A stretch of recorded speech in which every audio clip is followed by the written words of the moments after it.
અમેરિકાએ ભારત ઉપર લગાવેલા ટેરિફની અસરથી સોનાના ભાવમાં સતત વધારો થઈ રહ્યો છે. રાજકોટના જેમ્સ એન્ડ જ્વેલરી એસોસિએશનના પ્રમુખે હજુ પણ સોનાના ભાવ વધવાની શક્યતા વ્યક્ત કરી છે. તેમના મતે ટેરિફ વોર તેમજ અમેરિકાની ફેડ બેંક દ્વારા વ્યાજ દર ઘટાડવાની શક્યતાને લઈને સોનામાં ભાવ વધારો થઈ રહ્યો છે. હાલમાં માર્કેટમાં 24 કેરેટ 10 ગ્રામ સોનાનો ભાવ 1,04,000 ચાલી રહ્યો છે, ત્યારે તહેવારોમાં લોકોને સોનું ખરીદવું મોંઘું પડી શકે છે.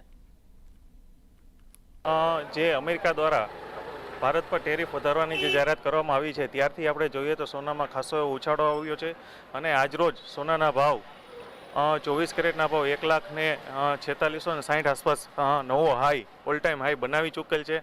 આ ટેરિફની અસર અને આવતા દિવસોમાં આવતા મહિનાઓમાં જે ફેડરલ દ્વારા વ્યાજદર ઘટાડવાની જે શક્યતા જોવાઈ રહી છે તેમની આ અસર સીધી સોના ઉપર જોવા મળી રહી છે.